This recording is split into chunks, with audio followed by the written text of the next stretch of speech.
Lawwin Media Network. Bringing to you the most relevant content across all platforms. Business, legal, politics, health, lifestyle, and entertainment. Your source for all the news and updates in the greater Houston community from Texas and all over the world. Get informed and empowered with Lawwin Media Network.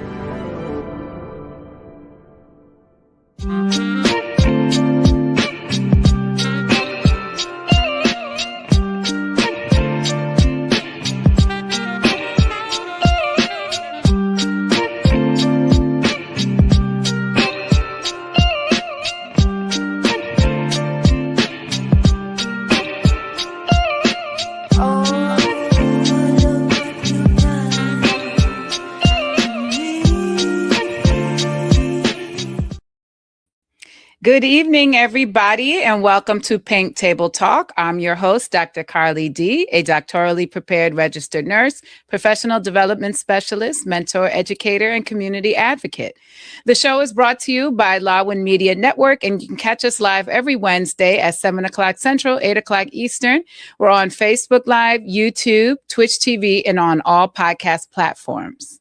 So welcome again tonight. We have another great episode ahead for you guys. Tonight, we're going to talk about a very serious and important topic that is very dear to my heart. We're going to talk about depression, mental illness, and anxiety. And so as somebody who herself has gone through episodes of depression throughout her lifetime, this is a very important topic for me that we need to discuss more, especially for the Black community, and especially for Black women. We're often portrayed as being strong, as being able to handle everything without, needing help or assistance from anybody. However, there are times when we do have challenges and we do have moments of weakness and we do need help. And it's now the time for us to embrace that so we can stop having to feel like we have to wear this cape and be the superhero all the time. We do need to have community. We do need to have unity and support from our families. And so I'm so happy to bring to you all tonight, Coach Kay. Hi, everybody. She's going to talk to us about her book called Behind the Mask. And so in this book, she talks about her struggles with depression and anxiety and how she overcame those challenges. But before we get into her book, we're going to just get into who is Coach Kay. So everybody, welcome to the show, Coach Kay. Hello, everybody. How are y'all? So Coach Kay, talk to us. Tell our audience, who are you? Paint a picture for us of you. Okay. I'm Coach Kay. I'm from Carolina. I am a military veteran, Army veteran. I am a single mom. I'm a survivor of trying to commit suicide. I'm a survivor of domestic violence, sexual assault, overcome dealing with a narcissist, just so many different things in life that made me the strong woman I am today. Yes. I still deal with challenges on an everyday basis. I own several businesses here in Houston, Texas. I am a fashion consultant. I love fashion. Oh, okay. But Yes, dealing with mental health is something that has really been triggering lives. And I felt like it was time for me to put my story out there and come from behind my mask. Yes, I love that. When I first saw your book and the description of your book, I said, oh my gosh, this story parallels a lot of my own personal story. And when I received your book a couple of weeks ago, actually, my daughter and I have been reading it and she thinks that this is my story. And she's like, Mom, this is about you. And I'm like, no, it's about Coach Kay, but we have a lot of similarities. It is dealing with depression is something that's very hard. Yes. Not even just a color base, but as a woman in general, we force ourselves to be strong and hide things. Yes. I hid behind my mask for a very long time. I didn't talk about things. I was the showstopper. I showed up, and nobody knew what I was dealing with once I got home behind those closed doors until I actually went into that dark place. So I had to acknowledge that I didn't want to be behind the mask no more. Yeah. And I wasn't ashamed of telling my story. I feel like it can help someone else. Yes, and like I said, we have a lot of those similarities. People often see me, they're like, oh, she's successful, she's educated, she's so strong and confident. But they don't know that I've had to face a lot of challenges in my life and a lot of anxiety and moments of dark depression, where I didn't want to get out of bed or go outside. Times where I really struggled with even sleeping. But looking at me on the outside, people would never know. Right. And so just like you with sharing your story to help others, that's why I started Pink Table Talk. Was I had went through a period of time where I went through support groups, therapy, did a lot of reading and research. Right. And so once I went through my own healing journey, and I'm still on that healing journey, I decided to share with other people. But you do know, when it comes down to healing, and this is just for everyone that's listening, and this might touch someone, healing does not happen overnight. Yes. There's no time limit to it. There's no book that can solve it overnight. No medicine, no doctor. You have to put in the work. Mm-hmm. And sometimes us putting in the work, and sometimes it takes isolation. Yes. It takes you really going into a season of me. Yes. Putting you first. But the only way you can put yourself first is actually acknowledging, I'm ready to come from behind this mask. I'm not ashamed. I know I'm dealing with some things, and take the steps to get the help. Yes. I think we are often, like you said, you dealt with depression. My depression was very dark and deep. Yeah. I mean, from alcoholism, I would drink so much, but everybody knew me as that turn up person and fun. And, oh, she's running a business. She's being a mom. She's here and there.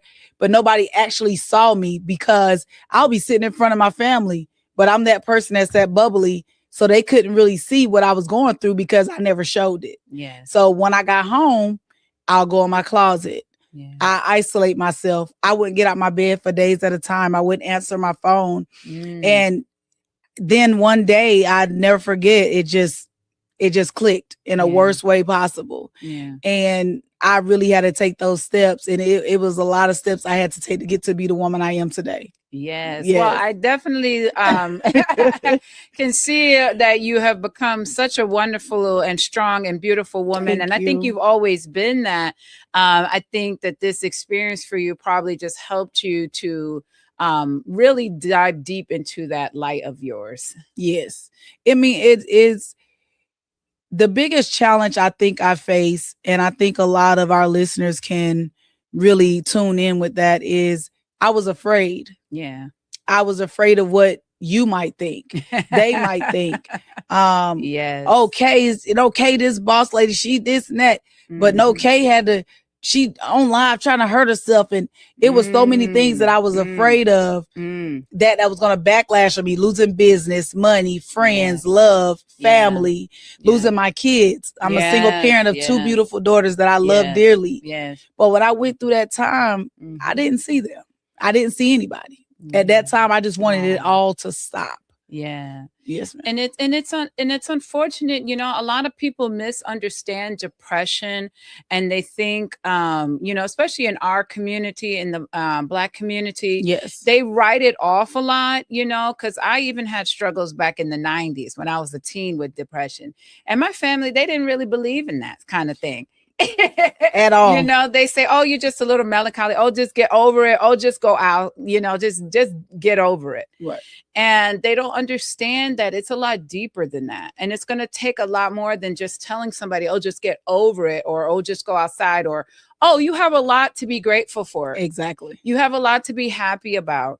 And it's not so much about us being happy about our lives or the things that we have. For instance, like you said, you have two daughters, you have a wonderful life, family, friends, but those aren't what is bothering us. It's not us having things, but it's about our own inner peace. The inner peace, I feel like sometimes we challenge the fact that we're afraid of that inner peace. We challenge the fact that what happens once we challenge that inner peace. What feel is going to do? Yeah. What are we going to feel? What's going to happen next? Yes. And we're afraid of that. We're afraid of what's next. Yes. And you can't be afraid of what's next. I tell anyone, take the time, have the conversations, have those difficult conversations. sometimes it's not even family that you need to talk to. It need to be a complete stranger that don't know nothing about you. and sometimes that works. And you might need to go sit on a couch, go to the river, whatever the case may be. Well, like you said, in the 90s, because I was talking to my grandmother about this, and she said she didn't believe when they were growing up, depression was not a thing. No. And she was like, baby, but I got your book. So I understand what you're saying. They're like, just go outside and play. just figure it out. You got a lot to be happy about. That's the biggest one. Yeah. Right. But they'll say, oh, but you're so beautiful. You got a lot going for yourself. Right. And it's like, those aren't the things that make people genuinely happy in this life and satisfied, and people often mistake depression as being like just us being sad. No, it's a whole internal turmoil. Right. And so that's not just about, oh, I'm happy because I can go outside, I can do this, or I can go to this party or whatever. It's more about having this complete satisfaction with oneself and a complete mental clarity. And then what happens if you don't have that complete mental clarity? Yes. And that takes a long journey. A long one. You mentioned something earlier about being afraid. I was on another show on Monday and they asked me, for some wisdom. And I said to people, one thing I heard growing up as a teenager was Joyce Meyer. She had a book called Do It Afraid. And that sentence alone encouraged me so much because I was the type of person who, I'm going to wait till everything lines up. I'm going to wait till I have courage, till I have bravery to do these things. And when she wrote that book about just do it afraid, I said, wow. The title itself. Yes. I said, you can actually move in that fear that you're feeling. And so when I started to go into, because I was so shy and afraid of social settings growing up, I was like, so I can go into a social setting afraid, nervous, worrying what they're going to think about me. Am I going to stutter? Am I going to say something dumb? Am I going to mess this up? Right. And so I was like, you know what? That's okay. Let me go with that feeling. And what I realized is when you step into that, it goes away. Over time, it lessens, the fear lessens over time to where you're like, you know what? I'm not afraid at all. And you know what? We always get caught up thinking what they're thinking about us. If they're looking at our clothes, our teeth, our skin, people 9 times out of 10, they don't even remember. They're so focused on their self. Exactly. And so we spend so much time internalizing and having this inner conflict with our own self. With ourselves. We're worried about but we worry so much about what's in front of us, what that next person is saying. Yes. That it's like, okay, well, if I say this, are they going to think this? If I do this, if I go get help, what's going to happen? Are they going to talk about me? Yes. But if we just take that time and breathe a little bit and do what we need to do and take those steps, it's going to work out. Yes. But I tell my followers every single day, nothing is going to happen overnight. Yes. Like people look at me now, they be like, well, you overcame this. I overcame it, but I'm still fighting every single day. Ooh, yes, I know. And people today, they'll look at me and say, wow, she's got all this going for her. This has been at least 10 years in the making. And only really 7 years ago did I start to face myself and my childhood traumas.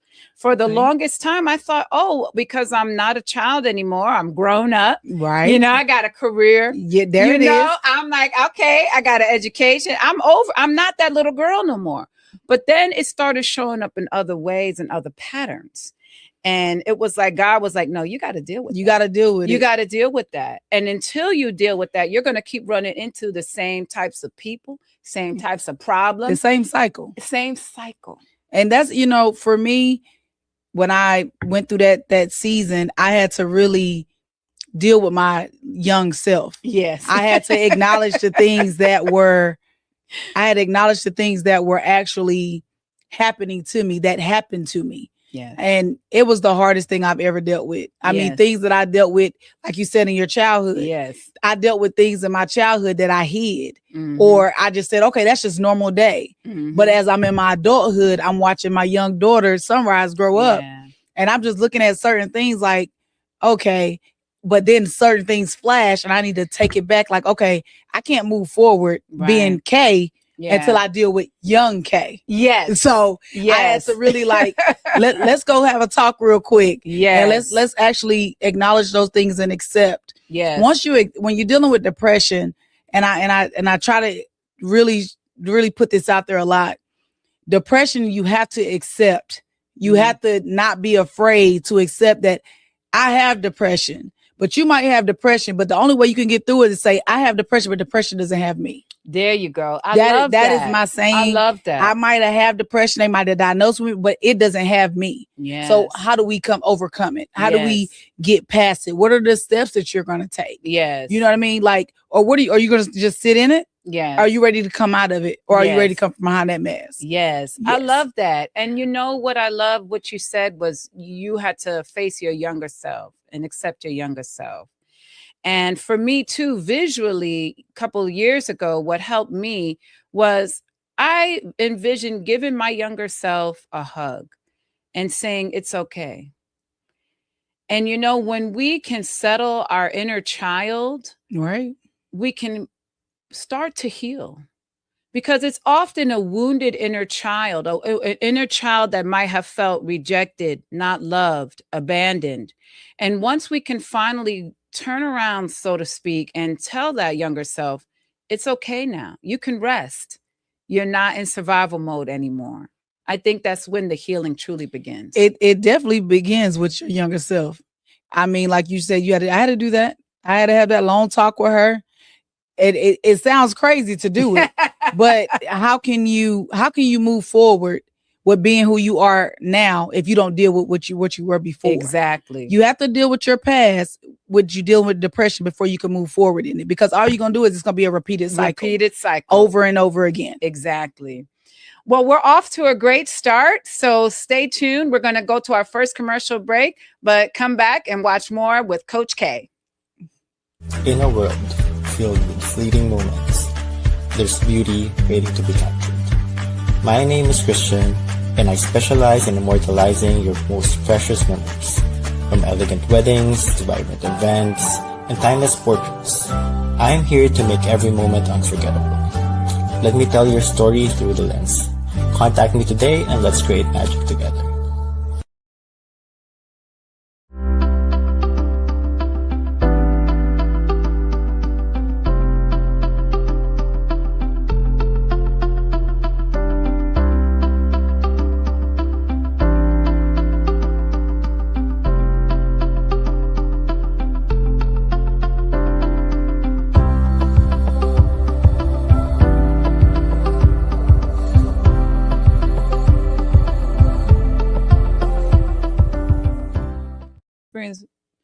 Welcome back, everybody. We're back on Pink Table Talk with Coach Kay. Tonight, we're talking about depression, anxiety, and her book, Behind the Mask, Facing Depression in Silence. And so we've been having a great discussion so far, talking about our inner child, talking about facing our traumas, and also doing things afraid. So, Coach Kay, talk to us more about what this mask is and what it means, because to me, that's what really struck out to me was like the imaging on the book, and this concept of a mask. For me, I wrote this book because when I step out in any building, I'm going to shut it down. I'm going to be the life of the party. But I put a mask on. And I didn't acknowledge I was putting a mask on until I fell deep. I feel like a lot of us, we wear masks just so people don't ask what's wrong. Or we are taught to, as a younger, be tough, get over it, or it's okay. You bigger than that. You stronger than that. So you are taught to put that mask on, and it's two sides of it. So you have this side where this is your actual self. You're showing them just the bare minimum. But on this side, here go that mask where you're hiding everything that you're dealing with so they won't ask. So when you unlift that mask and you actually deal with the reality of what you're going through, it makes it easier. When you're behind that mask, no questions come. None of your business is out there. Nobody know that you're being an alcoholic or you're on drugs or you're facing depression or you're going through financial problems, a breakup, because you're putting that mask on around your family, your friends, your business partners. I mean, when I was doing it, nobody never knew what I had going on. I mean, I will put my heels on, put my suits on, and I'm ready to go. But once I got home, I'm off that mask, and nobody knew what I had going on until I actually did that cry out. I feel like we hide behind this mask all the time, and it's not. And I tell people all the time, it's not. You could be a millionaire and be behind the mask. You could be a pastor and be behind the mask, a doctor, a lawyer, whatever, because we all in some way deal with this depression. Yes. You know, for me, when I had read years ago about all the famous people that had suffered from depression, it made me feel better.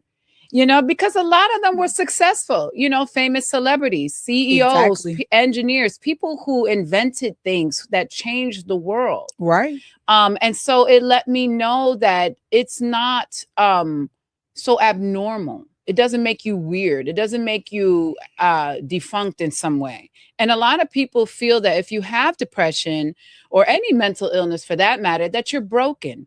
And no, we're not you damaged. broken. Yeah, you're damaged. Or you're crazy. Ooh, or crazy. Anything like that. Yes. And I say this to anyone that's listening right now. If you're facing any type of mental depression, anxiety, PTSD, ADHD, suicidal thoughts, or whatever the case may be, you're not crazy. It's not, you're not crazy. You don't have a mental problem. You just don't know how to deal with what you're dealing with. Yes, it's so true. And you know, last year, the World Health Organization, growing up, and then we started to learn more about depression. And it was always thought to be a chemical imbalance. However, last year, the World Health Organization actually linked depression, anxiety to trauma. Yes. And so that's why we're starting to now see more trauma-informed therapies and treatments. And so when we can link it to trauma, we can understand that it's based on somebody's experiences. They went through something. You're exactly right about that. It's not just so much, oh, they're crazy, like you said. Oh, they got an imbalance. No, something happened that broke this person in certain areas that need to be mended. Exactly. I feel like trauma is a big issue when you're dealing with depression. Yes. And sometimes we don't think it's trauma because it's everyday life. It's something that you were dealing with that you thought was okay as a kid, but when you become an adult, that wasn't supposed to happen to you. Yes. You wasn't supposed to go through that. And now that you're an adult and you can speak on it, and after all these years of being in that trauma, dealing with depression that you didn't know what was there, you're dealing with anxiety and scared. You're scared to love. Yes. You're scared to trust people, scared to have friends. Yes. A man might come up to you, a woman might come up to you, not, either or, and you don't know what to do because you're so traumatized from the past that you can't really see anything in the future because here come the depression, here come the anxiety. Yes. So trauma is a big part of that. Yes, it is. And I feel like a lot of people don't realize that we go through so many traumas in our life, from our childhood experiences, teenage, and into our adult life. We're facing so many more stressors these days, from job anxiety, job loss. There's so much things going on: poverty, homelessness, relationship trauma. A lot of people don't acknowledge how impactful relationship trauma can be. Relationship trauma. That needs a whole episode on its own. A few episodes. That's a couple of episodes Dr. D on its own. So I actually went through some trauma. I was in a relationship with a soldier. And I didn't know he was suffering with PTSD. This man will beat me every single day.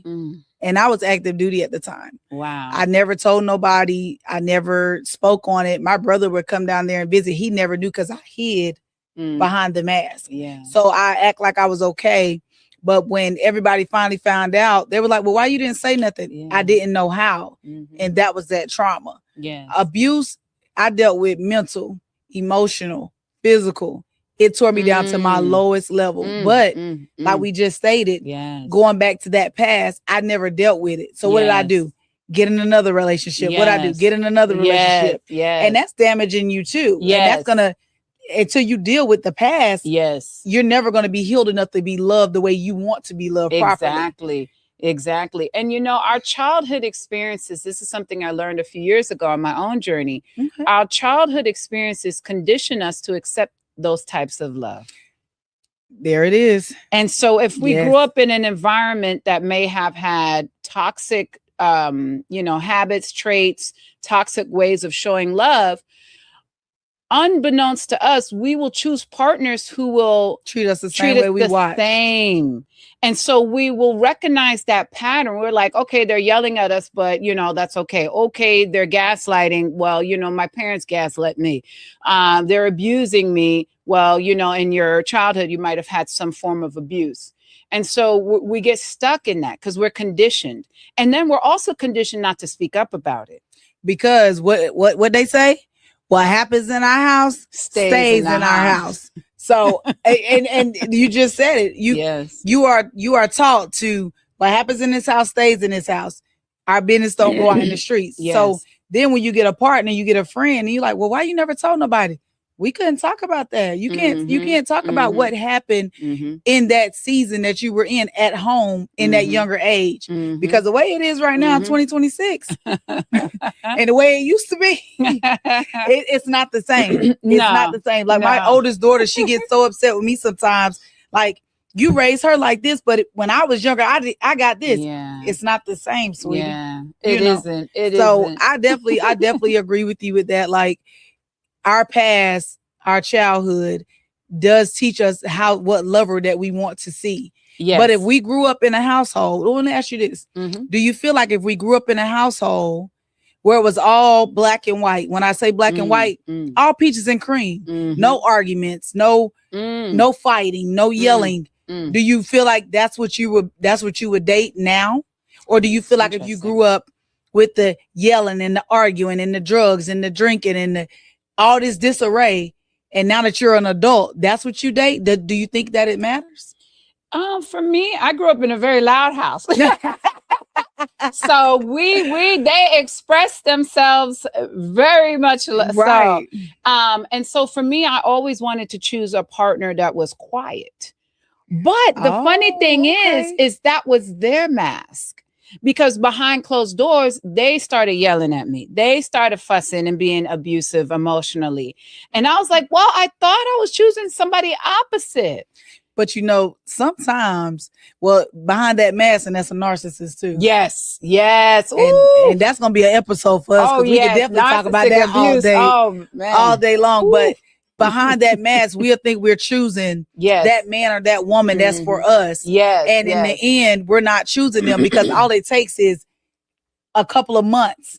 And then their mask gonna go start coming off. And then they're gonna start showing you the gaslighting, the arguing, the fighting. And you're gonna be like, whoa, the twisting. Where did all this come?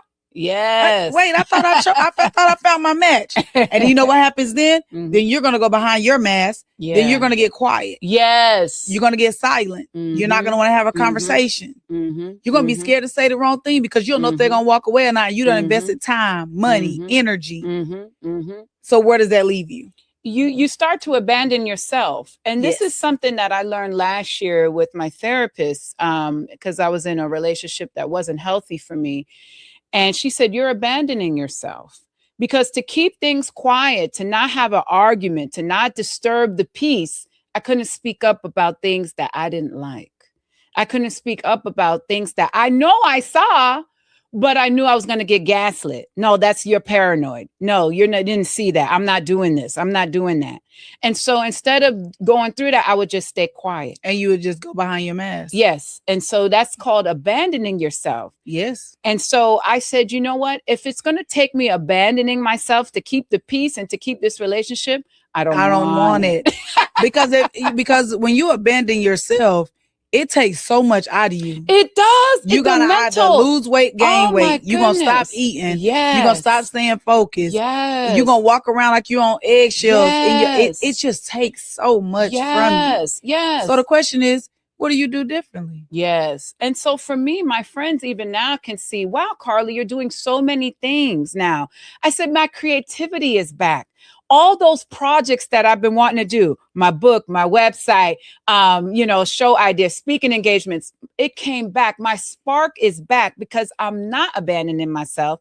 And I let that unhealthy relationship And go. you also, and she also came from behind that mask. Yes. So then you was actually able to see yourself. When you're able to identify the things that are holding you back from doing things that you love, yes, that's when you know that you're in that healing process. Yes. And healing it's no time limit, right? But as you're healing, you're still going to go through things. Yes. And yes. you're still, as you're going through things and healing, you're still going to the next thing and the next thing and the next thing. It just all depends on you. Yes. And it's so funny. You said that it takes a few months for the mask to slip. Baby, I have sharpened my skills. It don't take me more than 2 weeks. Less than 2 weeks. Oh, Lord. She said, I've had to dismiss a few already. Look, I'm like, oh, no. I see it. Let me tell you something. My radar is like, it is so sharp. I do not play. I'll be like, you doing too much. I can't deal. This is too. Yes. Look, the first red flag. I don't give them 2 or 3. Me neither. Because I used to ignore the red flags. And I'd be like, well, maybe if I do this, they'll change. Or maybe in a few months, once they get to know me more, we do a few activities, get more experience. We're not doing that. No. And it never would change. It would get worse. So now once I see that, I'm like, ooh, baby, I'm gone. Block, delete, block, delete. You're not aligned. You're not able to come. But you know what? A lot of us women and men, I think we both do that. We want to be with someone so bad that we will ignore those red flags. Yes. We will ignore them over and over and time again. Yes. We will paint them pink. As a pink table. Yes. On that note, we're going to go on to our second break of the evening, but everybody stay tuned for more Pink Table Talk with Coach Kay.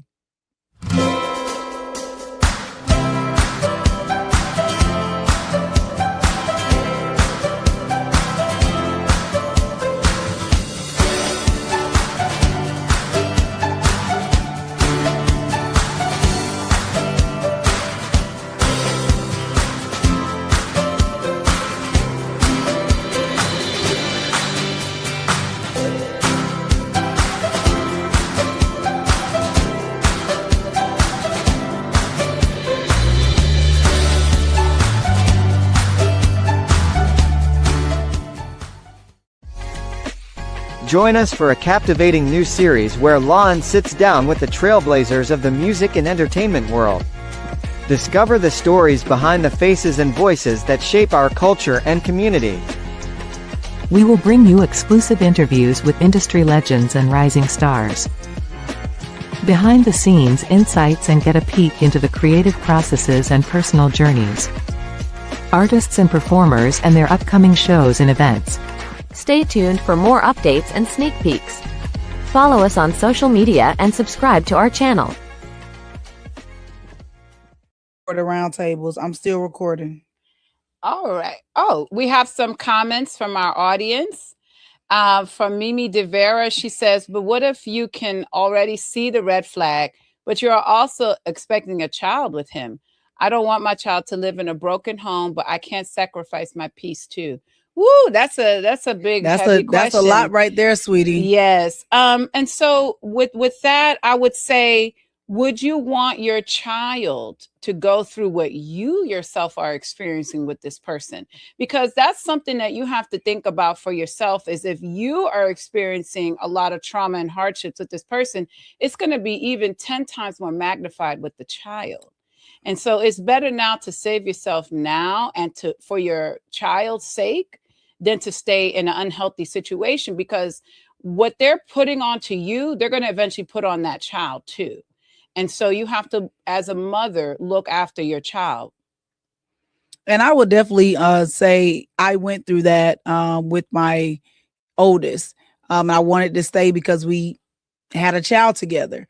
But in the end, what it wound up doing is putting some problems in that child that shouldn't have been there. You have to choose yourself first and make sure that you choose what's best for your child. Because if you already see those red flags now and y'all in the same household and the baby's not here, think about what's going to happen once that baby come. Is it going to get better? Right. Is it going to get worse? Are you going to stay longer? Or are you going to wait 18 years just to walk away after your child already experienced so much trauma? Right. And so, you have to protect yourself and your children. So, and this is the pivotal moment now. So it's a good thing that you're recognizing this now before it's too late. So thank you so much for your comment and your question. So Coach Kay, we were talking about red flags. Those red flags. We need one right about now. Just throw them on out there. Man, let me tell you. So, and so people, they'll think that I'm so mean and that I'm so dismissive, but no, I have to protect my peace. Look, I knew where she was going. Y'all, I just knew Dr. D was going. And I see it now so clearly. Like people, it'd be like 7 days, 11 days. And bye. But let me tell you something. I tell people all the time, I went through a season from November till now where I isolated. I changed my phone number. I didn't talk to nobody. And I only wanted people in my life that wanted to be there.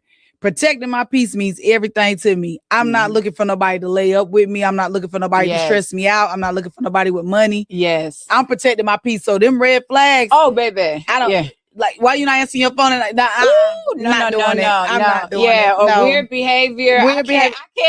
And and that's also the Gemini in me. Gemini. Oh, you a Gemini? Yes. Once we start sensing it, we got like that sixth sense. We were like, this acting weird. She my daughter all day. My daughter's a Gemini.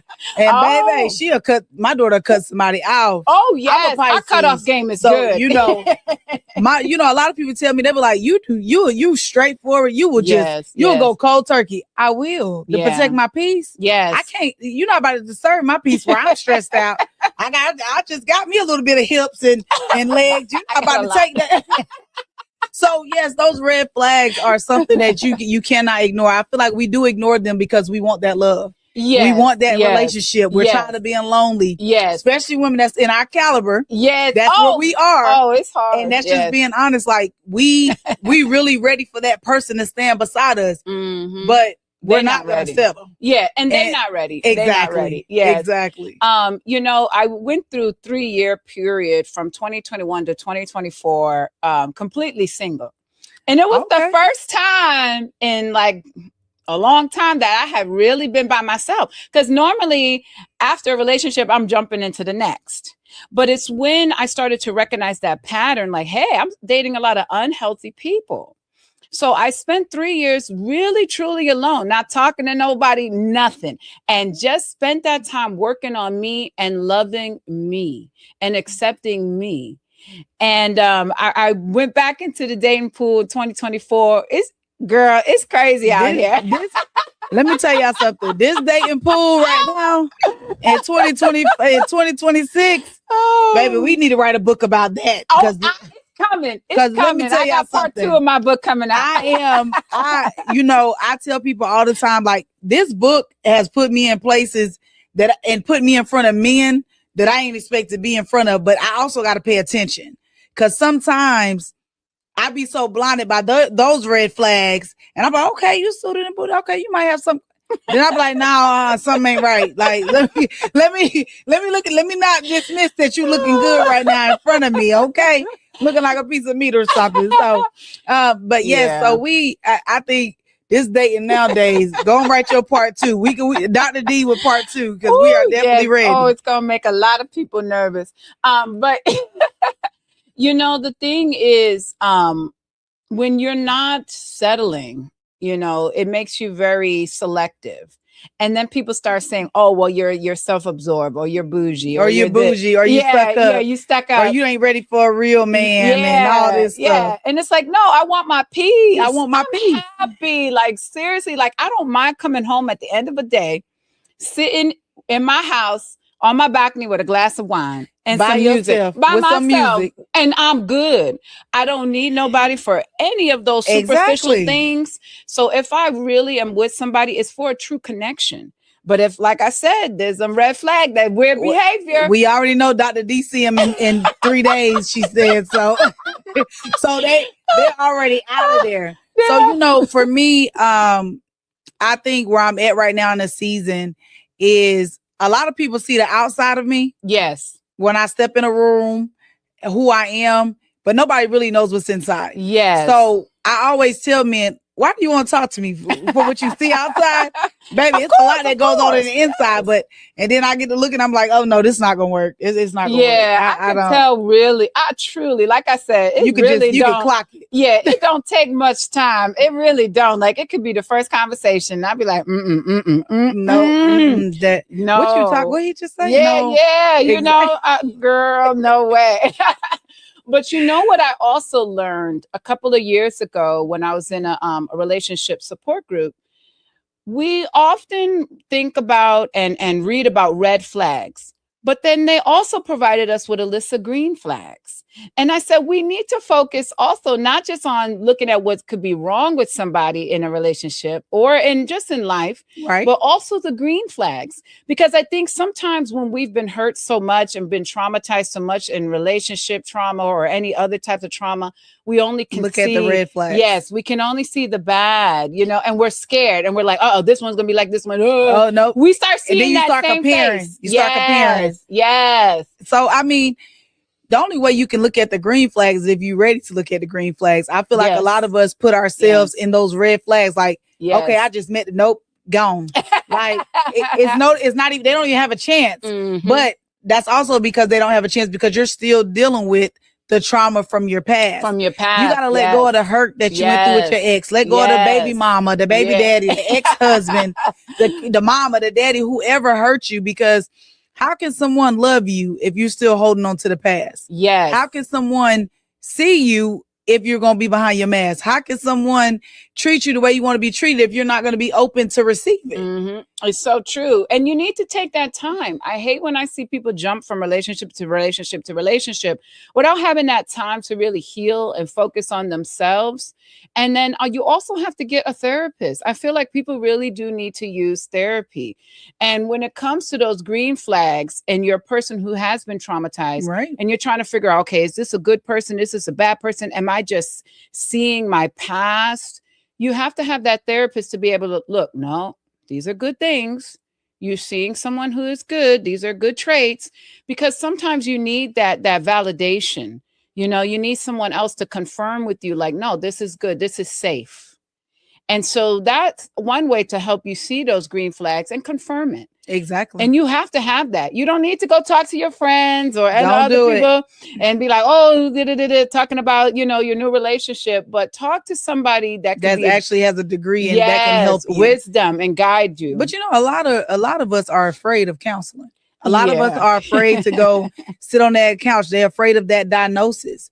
But I'm here to tell you it works. I was in counseling for 4 days a week almost. Yeah. You just have to take that step. Because I tell people I'm a life coach, right? But I'm not a certified doctor. I don't have that degree, but I am a life coach that's been through some things. But I'm not going to tell you what Dr. D will tell you. I'm going to tell you what something different from my life side. Yes. She's going to tell you from the clinical. Let me tell you from the clinical side, this is what's happening. So I tell people all the time, regardless if it's you, me, whoever they feel comfortable with, have those conversations, but also do what you need to do to heal. Yes. And you really do have to spend that time. And it's hard to be alone. It's hard to feel that isolation. But I'll tell you, I had the first couple of days, like after a breakup, that could be rough. That could be real. Them first 7 days. Yes. You don't want to get out of bed. You start thinking about, let me text them. Girl, I'm going to go to their house. How many times you don't block them? Block them. So I definitely understand. It's really, I was in a season, and I call this season every time isolation, confirmation, and evolving. Ooh, ice. You got to ice the wound. I needed to isolate myself so I can see what I couldn't see. Mm-hmm. And I needed that confirmation of who's for me and who's not. Mm-hmm. And evolving, baby, I'm going all the way to the top. Yes. But I couldn't do that. Like trying to be out here, you disturbing my peace and stuff. So I had to go through them seasons. I really had to go through a season alone. And I'm not gonna, right now I feel like I'm in a season alone, but I feel like people are being brought in my life. You, Yes. Miss Smith, the foundation I'm a part of, but I'm still like on this single side. So I'm like, am I ready to jump back out there? And girl, step your on time. the water. Am I ready to step on the water yet? Take your time. So, Oh my goodness. That's so funny though. But you know what I learned recently is after like these traumatic relationships where there's a lot of gaslighting, a lot of lies, manipulation, our nervous systems are in hypervigilant mode. And so before you can even receive somebody new, you need to let that nervous system reset. And they that have to takes reset at least 2 to 30 days. And I think people try to do it in less than 48 hours. And you can't. And your it's not gonna happen. nervous system is still over heightened. It's still on alert. It's still looking for signs of danger. And so, like you said, that clinical aspect of it, our bodies aren't really ready. Our mind is not ready. Our biochemistry isn't ready.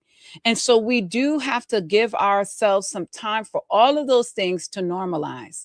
And once you do, then you can see somebody for who they are with a clear mind. But you can't do it with a clear mind trying to break up with Billy, John, or whoever, girl, and then jump back in it the next day with Richard. And I'm like, girl, you have to, I'm not gonna. I used to be like that. Yeah, I used to be like, okay, on to the next. But now I take my time. When I'm done and I step out of something, I step out of it. Now, one thing I can say is I will walk away. Yes. And when I walk away, I'm gonna play with you for a little bit. Mm-hmm. But when I walk, baby, I'm gone. Ain't no looking back. I'm gonna give you a couple of warnings. Oh, yes. But then when we walk, it's that's over with. That's it. That's the Gemini too. And with Geminis, y'all different breed. Geminis is a different breed, honey. So I seen a funny meme today about Geminis, and it said June Gemini. Hey, it's cool, and we're still gonna walk away.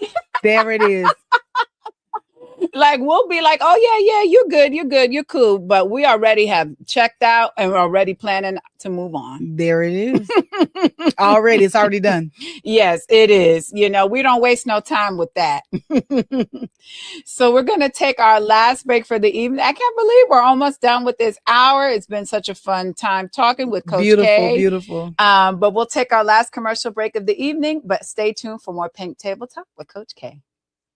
For divorce and family law in Texas, Liggett Dizon Law Firm PC will guide you every step of the way. From initial consultation to detailed review of your case and strategic planning. We'll sit with you during negotiations or mediations, and represent you in court. Whether it is a family law, estate planning, or immigration, we will be there to guide through the final steps. So, leave your legal matters behind you and embrace your future. You can contact Liggett Dizon Law Firm PC at 346-5454-346 or visit DizonLawFirm.com. Okay, everybody. You see my tables? Welcome back. We're wrapping up tonight's session with Coach Kay and talking about her book, Behind the Mask. So we've been talking tonight about relationships, traumas, depression, anxiety, mental health, and how to get better. So Coach Kay, talk to us now. How did you get out of your depression? Are you still on your journey, or what did you do to help get you here today? I had to make the biggest decision of my life. I had to accept the fact that I needed help. Mm-hmm. I had to take the time to isolate myself. I admitted myself to the VA hospital after trying to commit suicide on Facebook Live. Wow. I was in an Uber car. I was in a dark place. I didn't know that I put that address in there because I already had blacked out of whatever I was going through. When I got to the VA, with police surrounded me. They didn't attack me. They came to me and hugged me because they know me from being up there volunteering. Yeah. They took me inside. They told me, hey, you can either stay here for 24 hours, you can stay here longer. I stayed there for 7 days. Wow. I had to stay there for 7 long days. And mind you, I had 2 kids. Yeah. So I was worried about me getting my kids taken away from me and everything. Yeah. My brother, he came all the way down here from Carolina just to be here with me in this moment, see me every day for family time. But as I was in there, I was still behind the mask in the beginning. I was trying to solve everybody else's problems. Yeah. And then I had to take that time. I had to get on the meds that they told me I had to take every day. I had to write in the journals, do the work groups. I had to really take that isolation to find out, like, do I want to get past this depression or do I want to still keep repeating the cycle? So I went through those things. Once I came out of it, I really just try to start seeing me, because I didn't like what I see. I thought I was ugly. I thought I was skinny. I thought nobody would ever love me. I thought I was never going to meet someone that's going to love me for me. I thought I was just damaged. So I had to take that time. I started writing in my journal. I started trying to be more of a mother, because when I went through this depression, I isolated from everything. And I stopped those duties. So right now I can say I'm not in that place no more. But like I said, it doesn't happen overnight. So I still see some traits and some things. And when I see it or I see it creeps up, I admit it to myself. Before I wouldn't do it, I'd be afraid. But me being on this journey of helping everyone else is really helping me heal faster because I'm not afraid anymore. Yes. You know, I really like that, that you said that you dive into it. You know, and one thing that has helped me and that I tell other people is, if you do have your days where you feel down and you're depressed, take that day. Don't fight against it. Feel everything that you're feeling. Feel that sadness. Feel those emotions. Because when we try to suppress it, all we're going to do is prolong that hurt.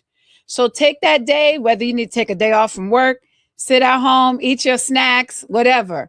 But then the next day, get back up and get out and try there. it again. And that's what, you know, I tell a lot of my followers, don't sit in it. Don't sit in for too long. Don't sit in it. Like, actually do the work. Yes. Okay, you're depressed today. You might wake up tomorrow morning. You might say, you know what, Kay, I just don't feel like doing it today. I'm not in the mood. I'm not feeling it. Take that day. But that don't mean you take the next day and the next day and the next day, because once you sit in that depression, everything in your life changes. Like, you losing money, you losing time, you're not going to work, you're not dealing your daily duties with your kids. Everything stops. It's okay to take a day. When dealing with depression, sometimes you got to take a day. Yes, you really do. And I feel that if we take regularly the time to take care of ourselves, have our self-help, our mental health day, is like I say, take that PTO, use those days, go sit. I take myself out to lunch sometimes, and I'll sit in the park, or even sometimes just taking a nice drive where I clear my head. But that's that me time that I do need, because then it helps me to be able to do everything that I am doing. It makes me feel refreshed, re-energized, and recharged. And I just wanted to say to you, how brave of you to admit yourself in the hospital 7 days. I've taught mental health clinical rotation, so I've seen what those hospitals look like. And that's not and you know, the VA hospital is a little bit different from regular hospitals, because we're soldiers, we're this, we're that. But when I was there, they didn't treat me as if I didn't have a problem. They actually dealt with it. And I was excited. I was excited for my journey outside. They gave me a safety plan. And make sure when you're dealing with depression, put a safety plan in place. Put a safety. It's not a bad thing.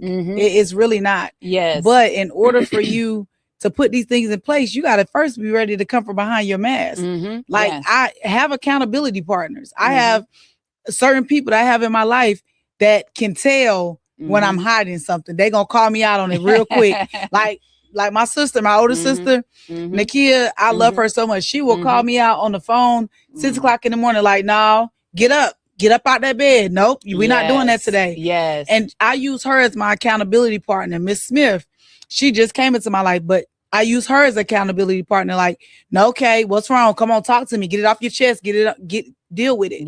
The only way you can get through depression is you have to have people around you that are going to be a support system. Because if not, me and you could be dealing with depression today. You don't have that support system. You deal with it by yourself. You're going to go right back into it. It's going to repeat the cycle. It's so funny you mentioned that, because I think you texted me one morning not too long ago, and you was like, everything's going to be okay. And you had no clue. I was going through some stuff. You texted me back. You was like, hey, thank you so much. So I can feel it sometimes when people are around me. Sometimes you just need that text message, that pump it up, like, hey, it's going to be okay. It's going to be all right. And I try to, you know, in this season that I'm in right now, a lot of people might feel me being distant. It's not that I'm being distant towards you. I'm just I'm giving certain people access to. Yes. And that's also yes, dealing with depression too. Stop giving people access to you that don't deserve it. And you know what I also learned too is you have to be selective with your energy and what you put your energy into. For me, I don't have time to put my energy into drama. I don't have time to put my energy into trying to figure out, is this person really down for me or not? My energy needs to go into everything else that I'm doing, the things that I'm purposely driven for. So that's one thing I also helps me to sift out the weeds in my life is, am I having to put too much energy into this? Yes. And I don't have time for that. And so people be like, oh, you're weird. You're this, you're this. No, I have to cut some things out. You got to protect your peace. I have to protect my peace. Because baby, if y'all get me caught up in some mess, I won't be focusing on nothing. What I got to do. and then you're gonna, the thing about it is when you're protecting your peace, people gonna feel like you're acting funny. Yes. You're gonna lose friends. Oh yeah. They think you're gonna lose stuck your up, family. They're gonna be like, oh, she acting funny today. Like people, even your man or your girlfriend or whatever. Yes. When all you're trying to do is protect your peace. Yes. But protecting your peace comes with a lot. When you protecting your peace, sweetheart, you're gonna lose friendships. Oh yes. You might lose a contract on a job. Oh, you might lose that potential man because you like, you got a flag and he might just have one flag. Oh yes. There's a lot of people definitely talking about me because they think, she thinks she this, she thinks she that. But no, baby, I had to protect my peace because without that, I wouldn't be doing all the wonderful things that I'm doing now and helping all the people around the world that I am. Do you feel like now that you're protecting your peace, you're in a lonely phase? Yes. Absolutely. That's where I'm at okay right now. That. I'm so happy. Like you don't understand the peace of mind. I sleep well at night. I'm not crying over any losses. Right. And I have peace. I can sleep in my bed. And you know what always has helped me from instead of jumping into a relationship or tolerating somebody else being with me is I have peace at night. It's quietness. Sometimes in the middle of the night, I wake up and I hear nothing. And that to me, that is some peace right there, baby. That is priceless. Y'all, she said she wake up in the midnight, don't hear nothing. That is some peace right there. I ain't worried about, they said this to me earlier. Who's texting their phone? Oh, what did this do? Oh, where are they at? Going off? Girl, Instagram going off? Yes, I ain't got word about it. Oh, they said this. No, my mind is at peace and I have that stillness and I love it. When you find that place of peace, I think for me, I'm lonely on when I try to protect my peace. I lost a lot of friendships. Yeah. I lost a lot of people that I thought saw something in me, were there for me, ride or die, no matter what. Mm-hmm. But in the losing of that, I gained a better relationship with my family. Yeah. My baby sister, my older sister, my older brother, my mom, still working on that, but we gonna get there. Yes, it just takes time. Yeah. My oldest daughter, working on that. I'm just taking steps to get better, to be a better woman, number one. Yes. And stay from behind that mask. Yes. I mean, it was a fear for me for a long time, a very long time. I was like, what are people going to think? Like, oh my God, they're going to think I'm crazy. When I did that Facebook Live and try to, take my life on Facebook Live, I was so worried about who was gonna talk about me? Are they gonna think I'm crazy? Is the guy I'm talking to gonna walk away? I was in a dark place. A very dark place. Aww. Yeah. Well, I'm so glad that you've gotten out of that dark place and that you are on your journey to complete emotional healing and wellness. Thank you. Your story is definitely very inspiring for me. And even like I said, my daughter was reading your book and she's like, wow, she understands it. A lot of people, I have got so many videos, inboxes from followers saying your book helped me. Yes. Like, are you talking to me? Yeah. Because in the first 2 chapters, are you talking to me? Yeah. And I said, I'm just giving a story, but it's my true story of what I went through. Yeah. And I also, what I got coming right now is a workbook to my book. Ooh, so that workbook stay tuned. That workbook is very, very powerful. Yes. It's going to be out March 7th. So it is coming. That is actually my brother. May he rest in peace.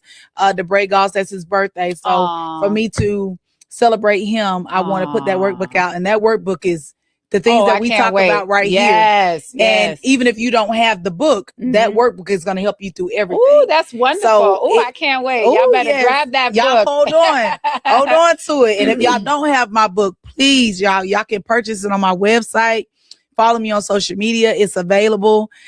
Even if you feel like you got somebody you want to bless, just send me an inbox. I have no problem with sending someone a book as well. Yes. I have blessed so many people with my book. Yes. Especially the youth. Yes. I am in the process now of doing a lunch and learn. So it is amazing.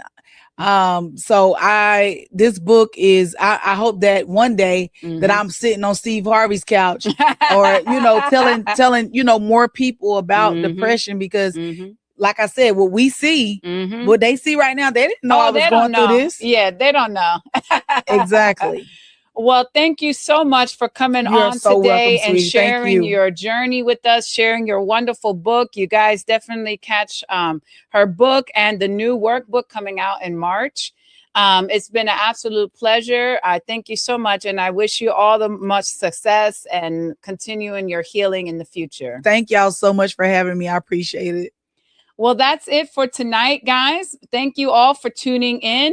Be sure to watch us every Wednesday live at 7 o'clock Central, 8 o'clock Eastern, Lawin Media Network. We're on YouTube, Facebook, Twitch TV, and all podcast platforms. Y'all have a wonderful night.